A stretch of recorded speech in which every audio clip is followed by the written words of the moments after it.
మీరు చెప్పిన మీడియా సంస్థలు, మీరు ఉటంకించిన మీడియా సంస్థలు ఏవైతే ఉన్నాయో ఒక ఎజెండాతో బలవంతంగా తెలుగుదేశం పార్టీ అధ్యక్షుడిని, ప్రజలు లేని ప్రజాకూటమిని బలవంతంగా తెలంగాణ మీద రుద్దే ప్రయత్నం చాలా బలంగా చేశారు. చాలా బలం. వారికి ఉండే శక్తినంతా ఎంత వినియోగించాలో అంత చేసి భయంకరమైన ప్రయత్నం చేశారు. కానీ చరిత్ర మనకు చెప్పేది ఏంటంటే, రెహమాన్ గారు, ఈ మాట అంటున్నాను, మీరు ఎవరు కూడా దయచేసి వేరే రకంగా అనుకోకండి. నాకు పాత్రికేయులంటే అపారమైన గౌరవం ఉంది.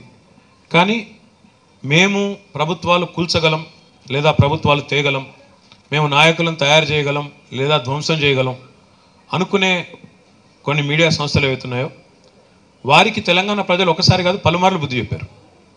2006లో కేసీఆర్ గారు కరీంనగర్లో ఆనాడు పోటీ చేసిన నాటి నుంచి డబ్బు బలంతో, మీడియా బలంతో, రకరకాల ప్రచారాలతో ప్రజల్ని కన్ఫ్యూజ్ చేసి, అయోమయానికి గురి చేసి, ఏదో ఒకటి చేసి తెలంగాణ ఉద్యమాన్ని, తెలంగాణ రాష్ట్రాన్ని రాకుండా చేయాలనే ప్రయత్నం ఏదైతే బలంగా కొన్ని శక్తులు చేసినాయో వాటిని ప్రజలు ఆనాడు తిరస్కరించారు. 2006లో తిరస్కరించారు.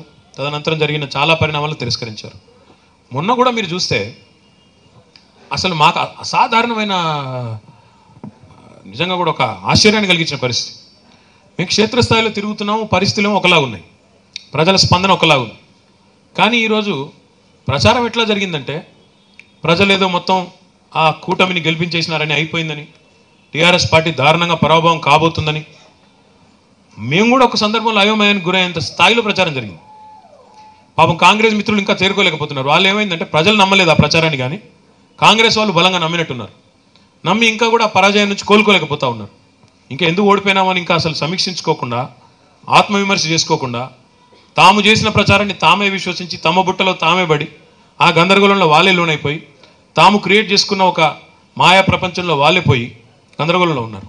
కాబట్టి నేను అనేది ఏమంటే, ప్రజా చైతన్యం ముందు ఎన్ని రకాల కుయుక్తులు, ఎన్ని రకాల కుట్రలు, ఎన్ని రకాల పన్నాగాలు ఫలించవనేది మళ్ళొక్కసారి జనం సాక్షిగా తెలిపోయింది.